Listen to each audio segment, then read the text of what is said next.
A gente segue, então, com o nosso último case do dia, né? Quem vai conversar com a gente agora é o Luiz, da Adecoagro. O Luiz vai falar sobre conservação do solo e mecanização para a colheita de 2 linhas. O Luiz tem 18 anos de experiência na Adecoagro, onde atua como supervisor de tecnologia agrícola, técnico em agrimensura, graduado em administração de empresas, MBA em gestão de projetos, pós-graduação em gestão empresarial e engenharia agronômica. Bem-vindo, Luiz. Uma salva de palmas. Boa tarde, pessoal.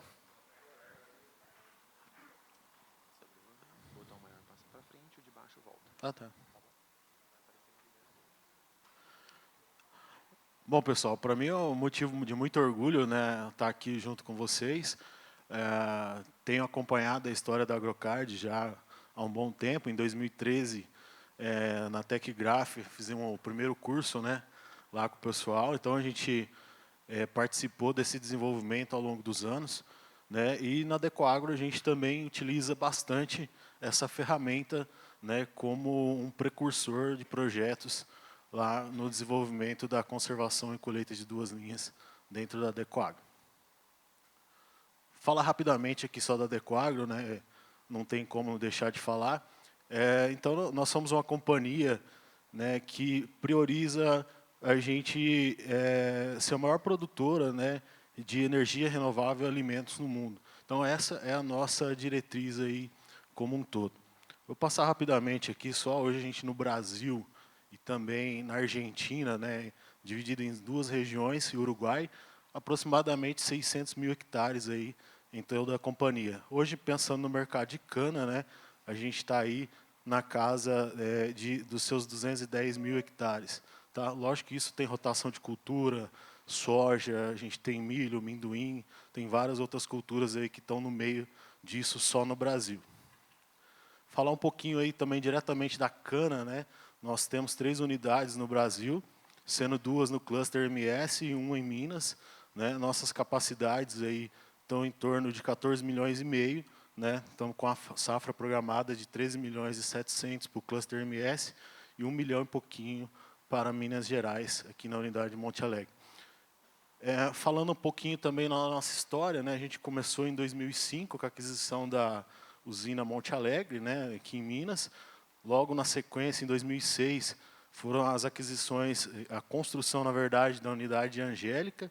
Né. Na sequência, 2011 e 2012, iniciou-se em Viema, né, a construção da nova planta também em Viema. E né, tivemos a consolidação do cluster em 2014, abertura na Bolsa de Valores, né, e também seguimos com os próximos planejamentos. Estou há 18 anos na Adecoagro. Nos 18 anos que eu falo lá, gente, esse ano não vamos parar de expandir. Não paramos até agora. Então, o desafio sempre nos, vamos dizer assim, desafia cada vez mais a gente, né? Porque, cara, o crescimento sem tecnologia não é nada. A gente não sai do outro lado. E esse é um desafio muito grande para a gente. Falar um pouquinho também do histórico, né, de chuva nosso, né? Então, se vocês verem, a gente tem um inverno chuvoso, né, ao contrário da maioria dos estados, então isso também é um problema. Temos veranico, né, em novembro e dezembro, isso é um desafio muito grande também. Lógico que isso aqui são médias, tá, pessoal? Então varia, mas isso mostra para a gente um grande desafio do MS, né? O Márcio da Cocal aí já tem que ficar esperto, que lá o negócio não é fácil, né? Então esse desafio é muito grande. Quando a gente olha, a gente tem anos totalmente atípicos, né? 2.500 milímetros. Isso foi um ano muito catastrófico para a gente, pensando para o lado de chuva, e aí já trazendo um pouco também o que a gente tem que fazer com conservação do solo, para a gente não ter esses problemas ambientais. Falando também um pouquinho da evolução nossa, a gente cresceu muito, né? Se a gente observar aqui em 2010 o nosso histórico, a gente tinha muito pouco ambiente restritivo, né? DIE. Olha hoje como que a gente está no ambiente restritivo, né? Basicamente, aí 55% das áreas nossas, 57% são ambientes restritivos, ou seja, são argissolos, solos arenosos e um declive um pouco mais pesado. Então, um desafio muito grande aí numa área que tem um regime de chuva bem pesado e chuvas históricas também pesadas. Então, pensando na conservação do solo já propriamente da Adecoagro, o que a gente fez, né, no passado aí, e fomos montando ao longo dos anos, né, uma matriz de tomada de decisão para as classes de manejo, onde que a gente classifica o que é uma área de risco, baixo risco, né, e as formas de preparo. Né? Vocês vão entender que a gente faz faixa, faz cobertura, deixa de fazer cobertura, não faz, faz o subsolador, faz arado, dependendo da saturação de alumínio. Então, isso vai regrar a gente.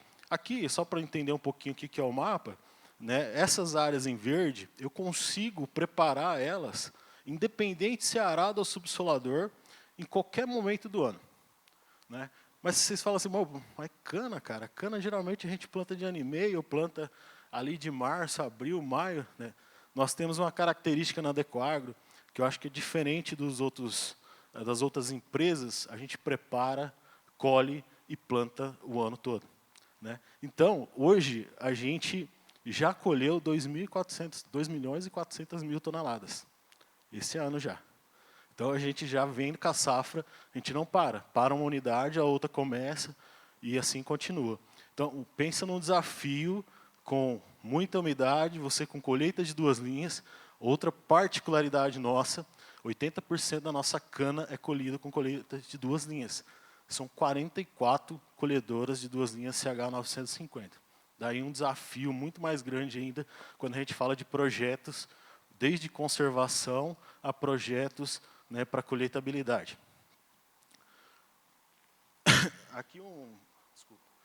Aqui um pouquinho, né, do nosso cenário hoje, né, do que a gente trabalhava com terraço, sem terraço, terraço embutido, sem terraço. Hoje, cerca de 87% das nossas áreas elas estão mecanicamente hábeis à colheita de 2 linhas. Mas o que é isso, gente? Né, a gente tem uns precursores aí dentro de projeto, que eu acho que é até legal perguntar isso. Quem aqui olha para a manobra como um custo? Algum de vocês olha para a manobra como um custo? Acredito que não, né? Olharam, né? Aí, a manobra é um custo. Agora, qual que é o custo da manobra de vocês?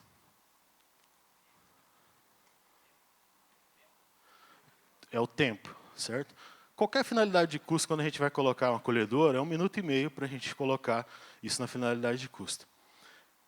Historicamente, a gente mediu quanto que a gente tinha de manobra.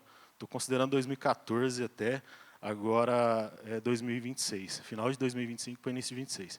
A gente saiu, né, de um número de 28 manobras por hectare para um número de 9,6 agora. São 18 manobras por hectare a menos. Como que a gente fez isso? Né? Então, é uma troca, né, de brutalidade, vamos dizer assim, de máquina amarela, de conservação do solo, é uma troca dessa brutalidade por manejo. Tem tudo isso aí e intervenção em projeto. Então, muitas vezes a gente fala assim, vou investir 500 mil reais em projeto. É muito ou é pouco? Você falar um número, parece ser muito, né? Mas quando a gente fala assim, dentro do universo de 200 mil hectares, eu economizar 18 manobras por hectare, né? Qual que é o meu custo de 18 manobras por hectare? Simplesmente, gente, o que a gente fez? A gente levantou o custo de uma colhedora 1 minuto e meio manobrando. Dividiu por linha. A gente faz colheita de 2 linhas. Né? O custo de um autopropelido fazendo a aplicação. O custo da plantadora plantando. O custo do trator fazendo o preparo. Para nossa surpresa, depois de tudo cascateado, os valores, né? No passado, começamos com R$23. Hoje o nosso custo está em R$28 por manobra. Cara, nós estamos falando de praticamente R$550, R$540 aí, por hectare, só em manobra.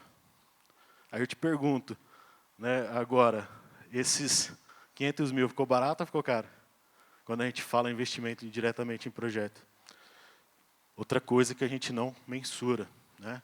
Quando a gente fala essas 18 manobras por hectare, que a gente está reduzindo, a gente aumenta a efetividade da máquina efetivamente colhendo ou preparando solo ou plantando. Quando eu aumento isso aí, obviamente é porque eu troquei a manobra por um tiro que teve um incremento, tiro médio, geralmente, né? E muito mais ela está sendo efetiva na colheita. Para vocês terem uma ideia, em 2014 a gente tinha 21 frentes de colheita. Hoje a gente trabalha com 13 frentes de colheita, né? Uma máquina de 2 linhas no Charity Day, que a gente sempre faz esse teste todo ano, é o que a gente coloca todo o recurso para essa máquina. Ela chega a colher 3.000 toneladas de cana. Uma máquina.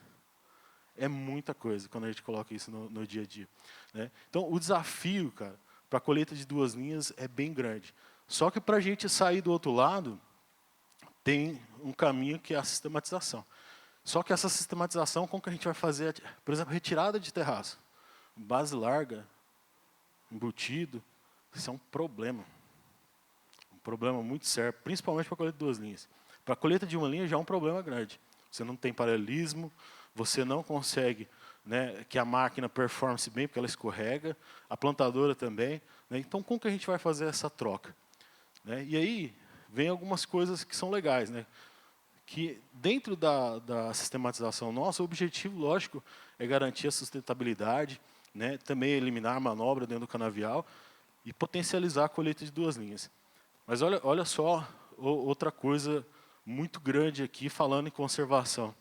Pô, mas isso aqui é faixa, essa aqui é uma área de escoamento superficial difuso, tá? A gente tem 39.000 hectares de área de escoamento superficial difuso, né? Mas por quê? Né? Lembra lá daquele mapa de matriz de tomada de decisão? Essa área, gente, é um latossolo argissólico na cabeceira. Embaixo tem o neossolo quartzarênico no pé da encosta, comportamento totalmente diferente do que é comum a gente enxergar, né? E eu plantei ela no verão. Lembra que eu falei que a gente planta ela o ano todo?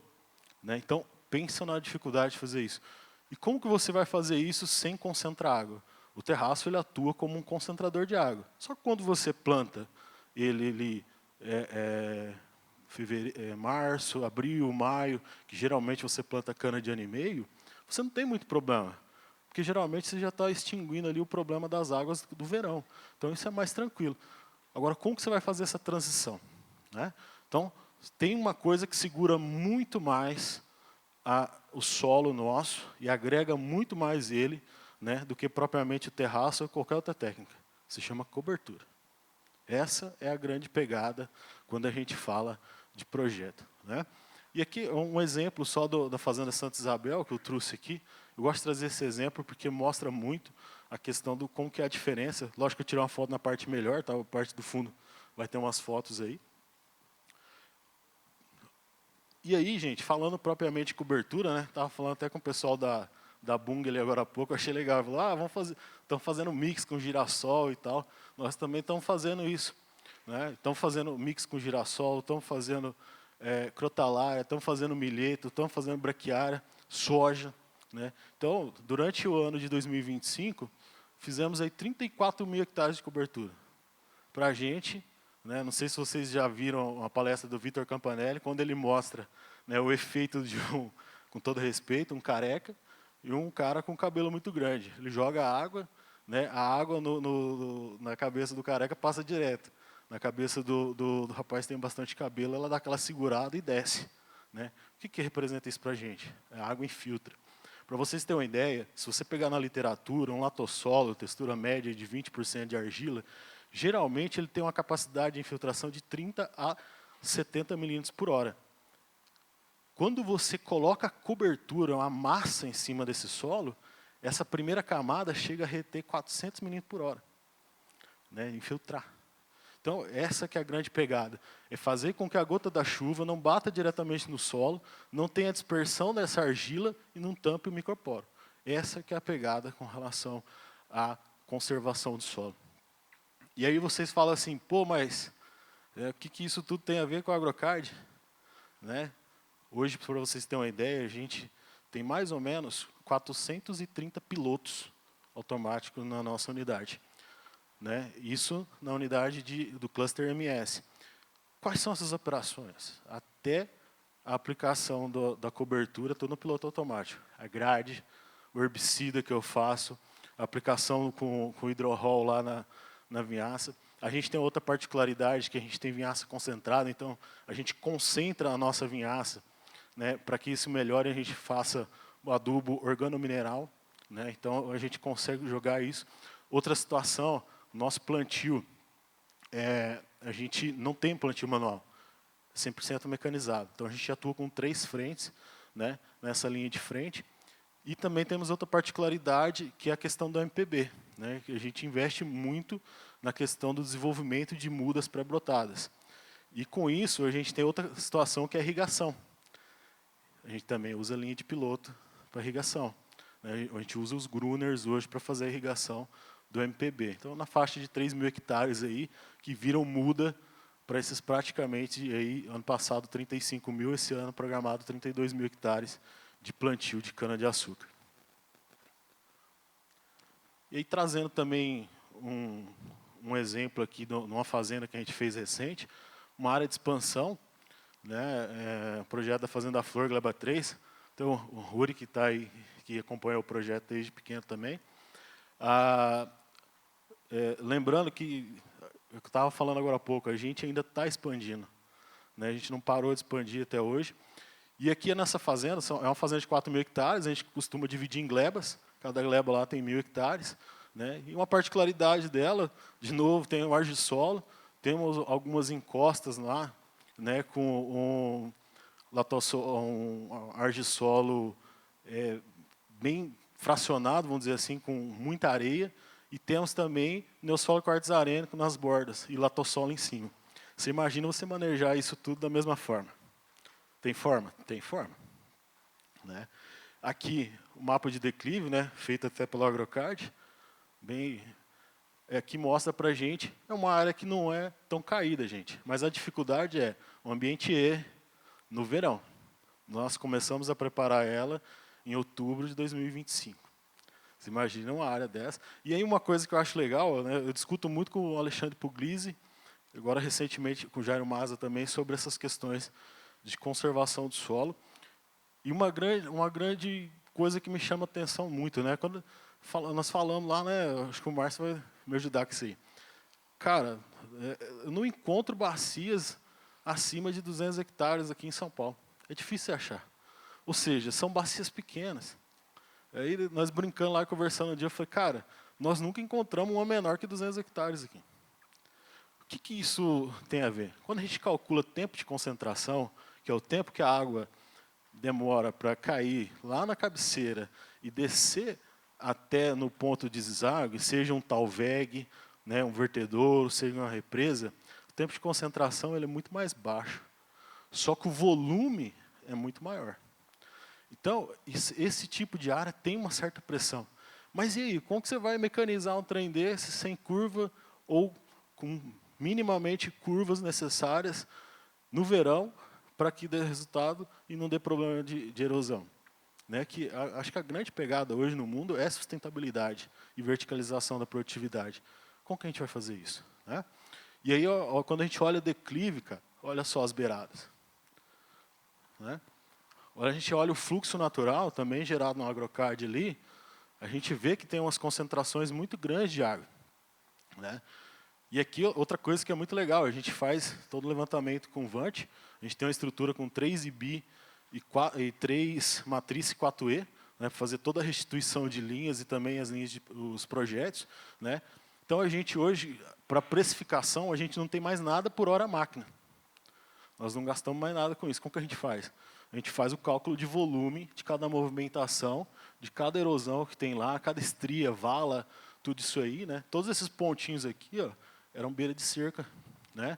E a gente faz a quantificação. Para nós, hoje, isso, a movimentação de terra para tampar uma erosão custa R$ 4,90 o metro cúbico. Então, a gente consegue chegar num valor de plástica de solo exato para que o terceiro vá fazer a operação. E se ele não fazer, tem os líderes e monitores lá que faz todo esse acompanhamento. Outra coisa bem legal é a precificação na sistematização. Ou seja, se eu tenho 1 metro de carregador para fazer, qual que é o meu custo? É R$ 2,00 o hectare, o metro. Certo? Então, o cara recebe tabelado. Nós só vamos acompanhar se o cara faz ou não. Não existe hora-máquina. Porque a hora-máquina, o cara fica lá com a máquina para lá e para cá, faz motor ocioso, faz um monte de coisa, e você está pagando por isso. Né? Até o pessoal falava muito sobre essa questão, o produtor está pagando. Acho que esse é o ponto que a gente também tem que ajudar não só o produtor, mas como as empresas também que a gente trabalha, né? Esse é o ponto-chave para sair do outro lado. Aqui, o mapeamento de risco nosso, né? Então, além daquele outro mapa geral, que vocês viram que direciona o planejamento estratégico nosso, direcionar o planejamento operacional.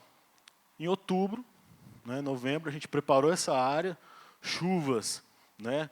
Até se vocês tiverem curiosidade, eu não trouxe aqui, mas nós pegamos uma chuva de 230 milímetros em 2 horas.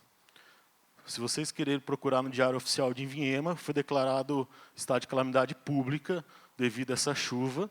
Tá? Essa fazenda estava toda aberta, no dia 5 de novembro. Tá? Vocês podem procurar lá.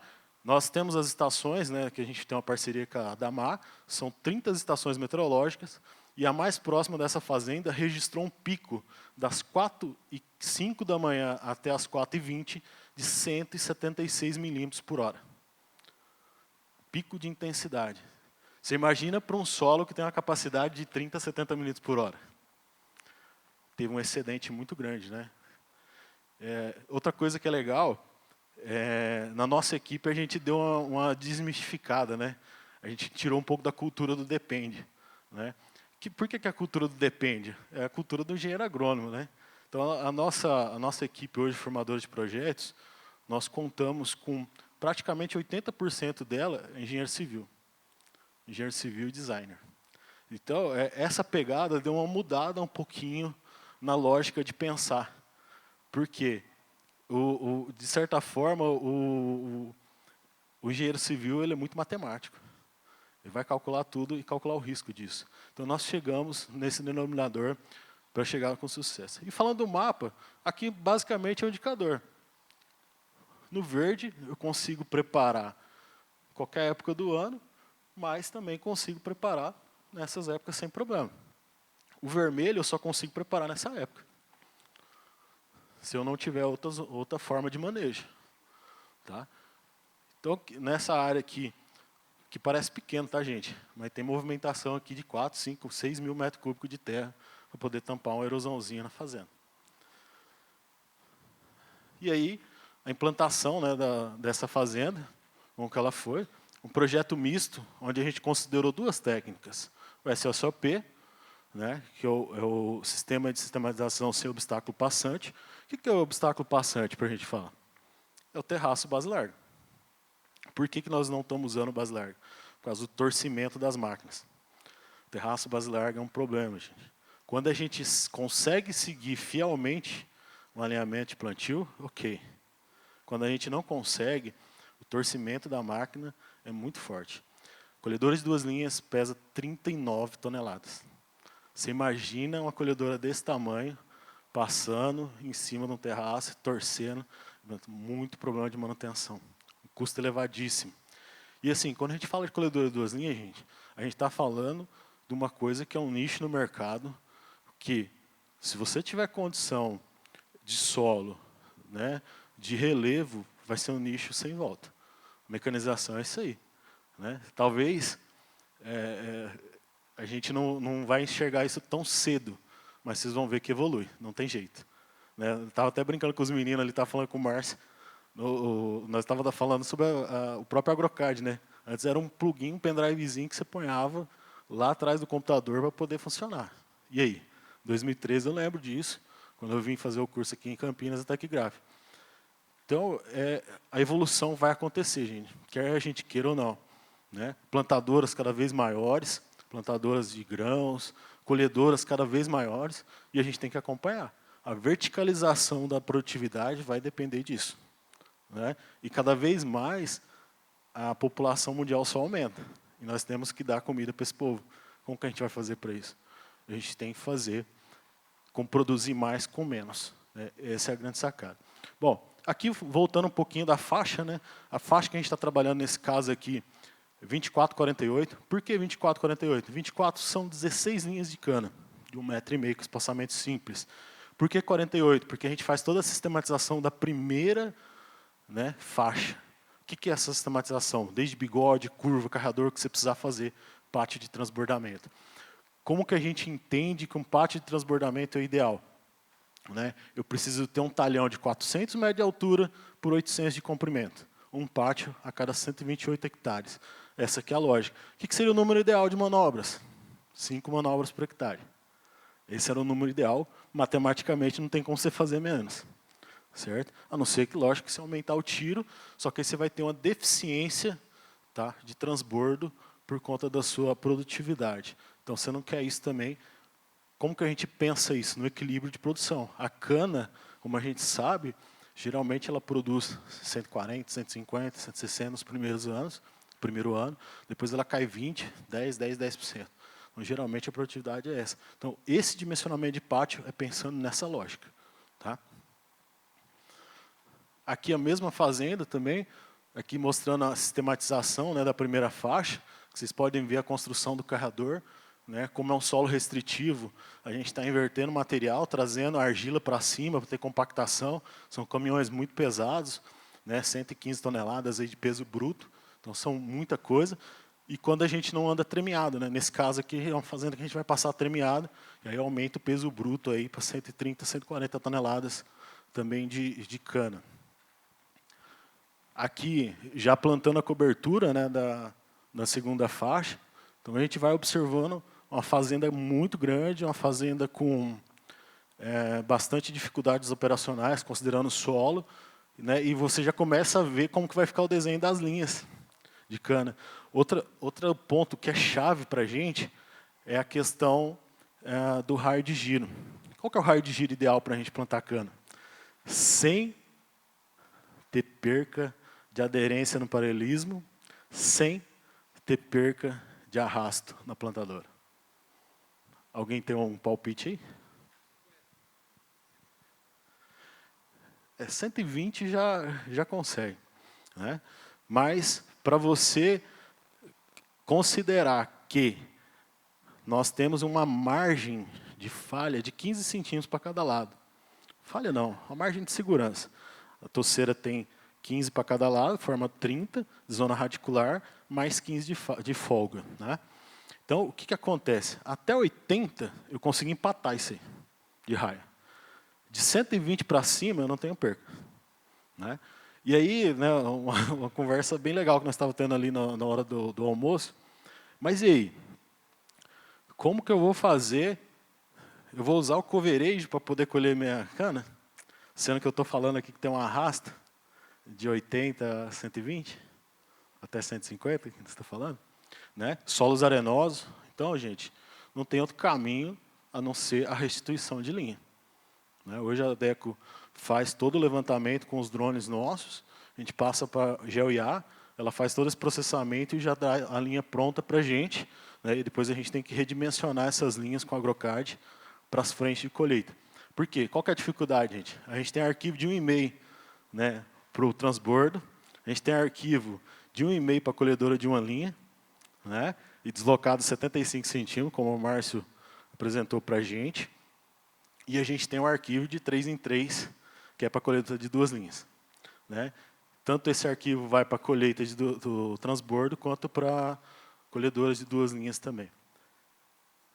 Fazendo, então, esse link aí, né, aqui, já mostrando a fazenda já um pouquinho mais adiantada. Mas quando que a gente vai preparar a segunda faixa? Né? Quando que a gente vai preparar essa segunda faixa aí? Para vocês terem uma ideia, até fevereiro de 2026, eu estava com 12 mil hectares de área de faixa, de preparo. Né, fazendo todo esse manejo dessa forma. Mas aí você fala assim, mas o que paga essa conta dela ficar ali pelo menos 30, 40 dias aguardando essa cobertura formar? Lembra lá das 18 manobras por hectare? É isso que paga a conta. Tá? Aqui, já trazendo um exemplo de como que a primeira faixa está formada. Então, aqui eu estou preparando já a segunda faixa. Vocês estão vendo algum solo aqui nessa primeira faixa? Não, está coberto, esse milheto com braquiária. Né? Então, o que a gente prioriza? A hora que essa massa aqui, né, tiver já com esse milheto madurando, né, a gente vem, roça e desseca junto com essa faixa e planta em área total. Inclusive, está previsto da gente entrar nessa área, agora dia 15 de maio, plantar uma área com solo totalmente restritivo, um baixo índice de curva, né? Para vocês terem uma ideia, nessa área, a gente está com 17 metros de curva por hectare. Tem lugar com 47 metros vertical sem terraço. Passou essa chuva que eu falei para vocês, de 176 milímetros por hora. Foram 230 milímetros em 2 horas. Uma chuva muito forte, né? Então, assim, aqui, gente, a discussão não é muito no sentido de falar para você, ó, é terraço ou não é. A questão é, você precisa mudar o conceito inteiro da cadeia. A transição de uma cultura para outra precisa ser dessa forma. Ela não pode ser mais assim, ó. Lembra aquela história, você chega lá, gradeia tudo, acabou com tudo, né? Deixa lá não sei quantos dias, tal, isso gera um problema muito sério. Quanto tempo o calcário demora para reagir? Em média, 90 dias, né? E aí, o tempo de eu formar essa faixa com essa é justamente esse. Num solo que está, vamos lá, esse solo ficou, sei lá, durante 50, 60 anos em pastagem. Nunca teve um arado. Como está o perfil desse solo? Então eu preciso dar condição para que essa raiz desça, dê condição para que isso aconteça de uma forma, né, que eu tenha raiz forte e aguenta. Porque é um solo restritivo, é um solo arenoso, né? Colheita de 2 linhas não é brincadeira, e nem é de uma linha. E aí uma das coisas também que a gente vem trabalhando muito é a canterização, né? O que é a canterização para a gente? É o subsolador, certo? A gente prepara ali 2 metros, tá? E fica praticamente 1 metro, né? 2,20, né? Fica praticamente 1 metro ali do rodado, 80 centímetros ele fica de rodado. Então a canterização, gente, diminui a necessidade de potência no maquinário. Você começa a andar localizado, você começa a ter um solo muito mais uniforme, onde você tem uma infiltração muito mais uniforme também. Você não tem perca por lixiviação, né? E reduz muito isso, não é que você não tem, reduz muito isso. Então, uma das sacadas muito grandes é isso. Aqui é um exemplo, nós fizemos um perfilômetro, né, para medir a compactação, como que essa compactação está lá, e aqui mostra para a gente como está o rodado do trator. Ali o equipamento trabalhando, né? E olha só que legal. O cara que vai mexer com o projeto de conservação tem diferença até se eu vou arar ou vou subsolar. Isso influencia na época, na forma de plantio, né? A gente estava até conversando ali sobre essa questão. Preparou, plantou. Preparou, plantou é um problema. Por quê? Você tem perca de paralelismo. Os estudos que a gente fez lá, 68% de aderência. Ou seja, tem 32% de perca de paralelismo. Então não adianta a gente falar assim, ó, vou preparar, vou plantar e vou querer um paralelismo legal. Não vai ter. Nós não vamos ter isso aí. Da forma que a gente faz hoje, não. Né? Aqui, o plantio, né, em área canterizada e com milheto, fazenda Barro Preto, o Rui que lembra, que é uma foto também da fazenda São José. E olha aqui, o terraço base larga ali. Tá fácil de identificar ele, né? É bem o lugar onde está o paralelismo lascado. Então, a gente cruzar o base larga, gente, é um problema. E isso se arrasta durante os anos. Por que a gente não está olhando isso aí? Todas as usinas, eu não conheço nenhuma. Ninguém faz avaliação em cima do terraço. E independente, gente, isso acontece na soja, esse cruzamento ali, onde a gente tem perca de paralelismo em cima do terraço base larga, acontece na soja, no grãos, no milho, a gente só não está olhando. Tem muito disso. Né? Aqui também é um exemplo de colheita de 2 linhas, né, já com área canterizada. Então, a gente pode perceber aqui que tem uma diferença muito mais marcante, né? Ou seja, a linha que o meu trator, meu equipamento está andando, ela é muito mais baixa do que o meu canteiro. A gente fala de canteiro de horta, né? Até o pessoal da COF, quando eu estava conversando com eles, o Zé Alcides sempre falava sobre essa questão de canterização, e eu acho que eles tinham um modelo muito bacana, que era o canterizador que preparava 50 centímetros. A soja evoluiu com isso faz muito tempo. E a cana? Né? A soja aumentou a produtividade por hectare. E a cana? Então, são as grandes perguntas que a gente fica aí no nosso dia a dia e que a gente só vai responder, gente, se a gente fazer diferente. Se a gente fazer o mesmo e esperar um resultado diferente, nós não vamos sair do outro lado. Então, a grande sacada que a gente conseguiu pensar lá, junto com alguns consultores, a gente trouxe muita gente de fora, fomos até nos Estados Unidos ver aquela questão dos canais, ver a questão de canteirização, como o pessoal faz lá. Os caras fazem canteiro de horta, né, no preparo. E às vezes a gente não faz isso, né? Às vezes a gente vai lá, raspa a área, não passa nenhuma grade para tirar o selamento e quer um resultado diferente. A gente não deixa o calcário reagir e quer um resultado diferente. A gente não faz uma cobertura e quer um resultado diferente. A gente vai colher um paralelismo legal se a gente não fizer uma cobertura, logo na sequência de subsolar, deixar aquele solo todo solto, né, e plantar na sequência? Nós não vamos ter. Então, a grande sacada disso, gente, é isso, né? E aí, cara, cada vez mais a gente quer enxergar isso, né? Os canteiros, a palhada. Vai chegar um momento, né, que isso está próximo, já está acontecendo em algumas empresas, a nossa adubação vai funcionar linha a linha, principalmente para cana. O grão já praticamente dessa forma, né? Mas a adubação nossa, o controle nosso, vai ser linha a linha. E não tem outro caminho. Por quê?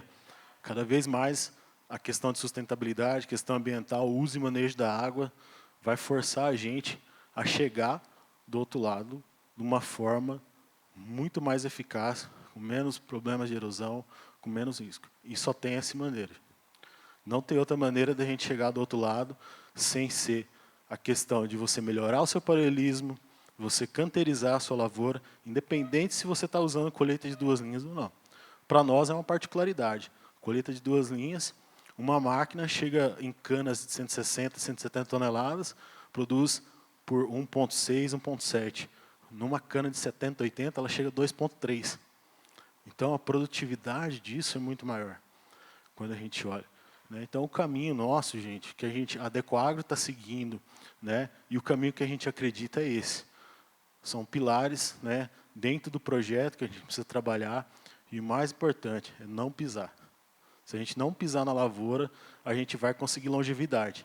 O que vai pagar os custos nossos vão ser a longevidade do nosso canavial. Se eu conseguir prolongar 1 ano, vocês podem ter certeza que na vida útil do nosso canavial é onde que a gente vai obter sucesso, é onde que o retorno financeiro vai ser melhor, né? Então aqui um exemplo só, uma foto bacana, essa foto da Fazenda Santa Inês, onde a gente estava fazendo colheita de 2 linhas, né, no mês passado. E o bacana é quando a gente olha isso, canteirização. Se vocês for olhar hoje no canavial de vocês, vocês vão ver muita coisa no seguinte sentido. Tem muita gente que ainda está manobrando aqui dentro, né, não está usando o piloto como deveria, né. Sobre a questão do Soliftec, né, a gente também tem a questão do monitoramento hoje. Então, o que acontece? Você já tem um indicador, se o cara usou o piloto ou não. Se o cara está usando fora do padrão aceitável, que é 95% para a gente lá, para o transbordo, tá, gente? A gente monitora o transbordo e monitora a colhedora. No plantio, no preparo, em todas as operações. Como eu falei, nossa demanda de arquivos está na casa de 120 mil hectares por mês. Fazemos hoje 17 tipos de arquivos diferentes. O que é esses 17? É o arquivo de 1,5 para o colhedor de 1 linha, é o arquivo de 1,5 para o transbordo, é o arquivo de grade de 4,15, é o arquivo de canteirizador de 3 metros, é o arquivo de plantio de 3 metros, que é o mesmo do canteirizador, que aí começa a casar uma coisa com a outra. É o arquivo de 16 metros para aplicação do calcário, é o arquivo de 14 para o gesso. É a questão da pulverização, nós temos Stara, nós temos Topcon, nós temos John Deere, né? E queria até finalizar aqui, né, fazendo até uma provocação, né? Estava até conversando com o João ali, é o seguinte, a Operation Center ajuda muita gente, né, principalmente na questão de mandar arquivo, essas coisas. A provocação que eu fiz para ele foi o seguinte, e aí? Operation evoluiu, nós estamos mandando arquivo, tem conectividade, você falou ali que nós temos conectividade com quase tudo, né, Jacto, Stara, não sei o quê. E aí? Por que nós também não temos uma interface dentro do AgroCard? Gera o arquivo, nós já sabemos disso. Agora, por que nós não mandamos direto lá? Nós estamos falando de investimento muito em 4G. A gente também fez uma parceria com a Oi, nesse sentido, com a TIM, perdão, lá na DECO. Então, nós temos 96% de cobertura de sinal para isso. Por que não a gente evitar o problema na questão, principalmente do pendrive? Eu duvido aqui quem foi a pessoa de usina, já não teve problema do cara chegar lá, começar a colher pelo menos um dia e não ter nem passado o arquivo para o colhedor. E o arquivo está lá. O cara só não passou, porque não tinha um pendrive. Então, gente, é uma provocação, mas no seguinte sentido. Nós temos que evoluir. Nada vai ter resultado diferente se a gente fazer a mesma coisa. E essa provocação é legal, porque hoje o Operation tem resultado para caramba. A gente monitora a máquina e tal, não sei o quê. O Solitec também a gente monitora. Mas e os outros? Né? E, por último, né, o Turrum, né, já é uma realidade e algumas empresas já estão testando. O que é o Turrum? É um equipamento que a gente coloca num trator e o trator vira autônomo. 1 ou 2 operadores. Com um operador, você vai conseguir operar 3, 4 tratores lá no campo. Né? Então, cada vez mais, a necessidade do operador vai reduzindo lá no campo, só que cada vez mais os técnicos têm que ser capacitados. Quem está fazendo o projeto, vocês são verdadeiros engenheiros. Tá? São verdadeiros engenheiros. São obras, cada projeto deles, gente, é uma obra de engenharia. A linha, como que ela é montada, como que é. Então, o que eu quero dizer com isso, gente? A gente precisa ter conhecimento. Acho que o colega falou muito bem. A gente precisa ter conhecimento e isso precisa estar lá no projeto. Para cada vez mais o link operacional lá no campo ele ser menor. O cara tem que chegar e operar o que ele tem que fazer. Né? E o futuro, gente, vocês podem ter certeza. Nós estamos falando de autônomos aí, já estamos falando de um monte de coisa. O futuro vai ser esse. Não tem outro caminho. Então, quem se tecnificar e quem querer verticalizar a produtividade vai depender disso. É isso, gente. Obrigado. Muito bem. Parabéns, Luiz.